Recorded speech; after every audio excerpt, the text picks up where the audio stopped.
What's up, people? No. No? You gonna make funny faces today? No, I make funny faces with you. Okay. No, I What? make a picture. Can you make your eyebrows go up? Make your ears wiggle. Make your nose flare.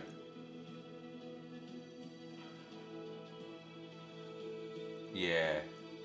So anyway, we're here to talk about something that could be as simple. Sometimes the simplest ideas, the ones that make the most sense to you, make you afraid. Because could it be that easy? Could it be that easy? No. No, you're supposed to say it's that easy. It's that easy. All right. Sometimes it's that easy. So we're talking about AIG for a second. Let's recap. Obviously, we all know about AIG. They're a worthless company, and I've been saying that for a while now. They're owned by the government. They shouldn't even be a stock. But lo and behold, they did one of the biggest penny stock scams on the face of the earth, a reverse split. Quickly, I will explain a reverse split if you don't understand. Assuming you had 1,000 shares of $1 stock, worth $1,000. 1,000 shares of $1, you have 1,000. That's $1,000. So, in order for them to attract other sucker investors, people sometimes don't want to buy a stock that's at $1.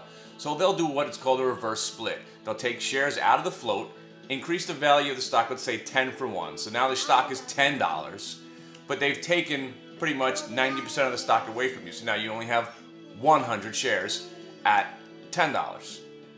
What this basically does in the world of penny stock scams, it gives the shorters more of an opportunity to short it on the way back down.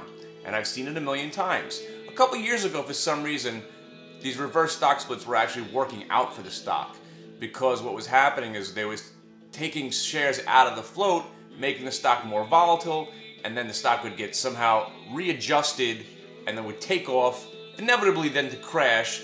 Look at Doral had that move. Nortel had a weird move up. Even way back, there was a company called IFAX, whatever. But some of them actually worked out, but inevitably they all go back to zero. So with AIG, it was incredible that they would do that with this stock. How blatant could it be that they just wanted to try to make some money off the stock? So they opened it up. I don't even know where it was. The first time I noticed it was $18 because I didn't read anything about it. I just missed it. Obviously, you can't see everything. You can't read about everything. You going? So, and not only were they allowing us to make money by shorting the stock, they actually issued new options on this garbage piece of shit stock. So I suggested maybe you should buy some $15 puts because the stock will probably go back to $10. Because there's no reason it has any value at all. It probably will go back to zero. But the options were kind of mispriced. And I said if you were going to take a shot, the 15s actually had some sort of fair value to them. A lot of them were too juiced up. Now, talking about being juiced up, and if you want to go to the little bit more risky side, if you're in my camp, which I think AIG is a finished company, and you're not afraid of its stock just having some sort of inexplicable retarded move, squeezing back up to like 20 or 30, there's calls on them that they've issued. If you go out to November and January, there's $40, $50 calls on the stock. You're not going to take a lot of money in on the stock, but I look at it as free money. AIG is not going to go to $40. But the real trade is over. I just wanted to point that out because over the last couple of days, all I've been saying is to be shorting this AIG. There was only one way to do it, was to be buying puts on it. Or in the money calls, you could have been shorting those also. But again, then you're just short the stock. And with these reverse stock splits, especially in a company that's owned by the government, you really have no idea what they're going to do. But crazy market. And we all thought would go up today. I haven't even checked what we're doing. Basically opened up higher, went down, and now we're going back up. So the other day I was talking about the Contra Rambo inverse momentum trade. It's been working out.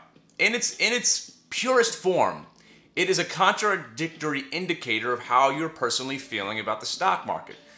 I myself was absolutely baffled. Not baffled, because I've seen everything happen. But with X, I bought some shares in my 2018 fund at 30 bucks. Next thing you know, this thing looks like it's going to go to 50. And next thing you know, yesterday, I was losing money on that position. Long-term investing, my friends, is a dead dog.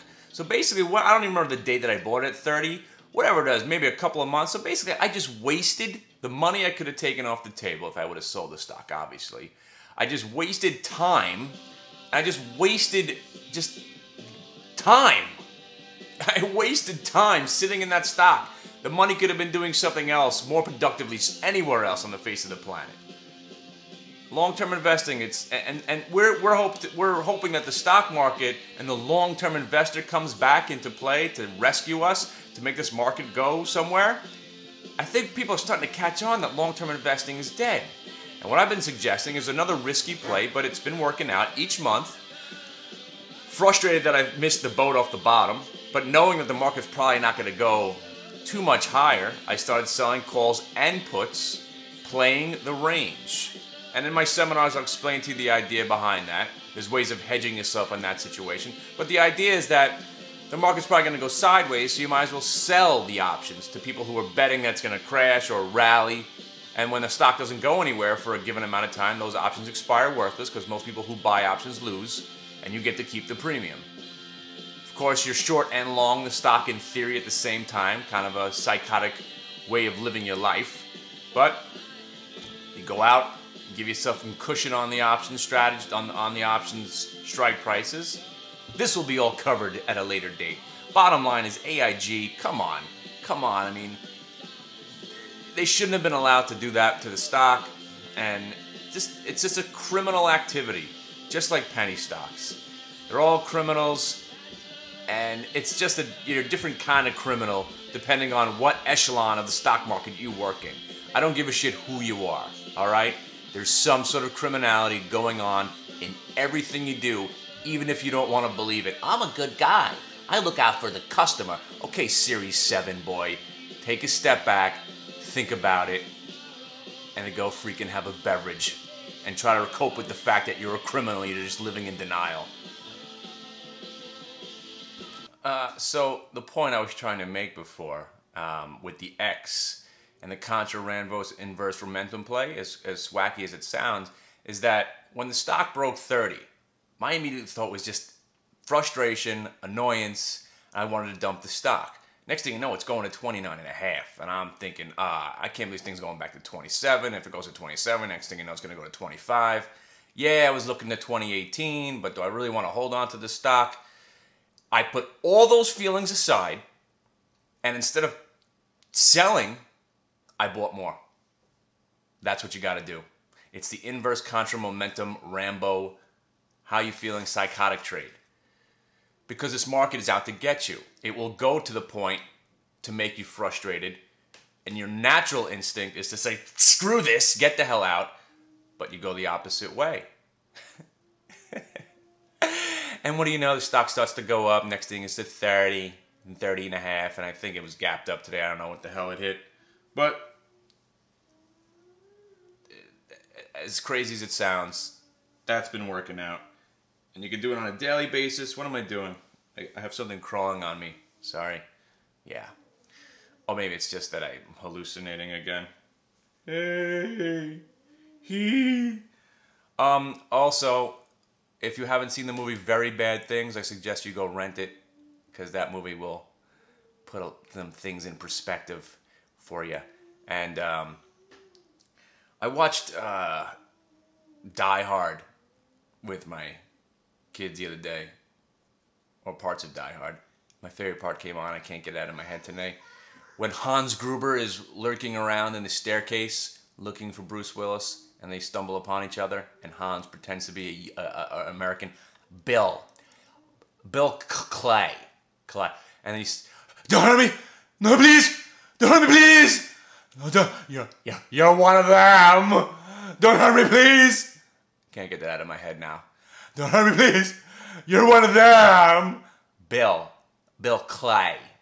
Alright, on that note, I'm gonna go watch Cinderella and try to enjoy life. Peace and merriment to all y'all.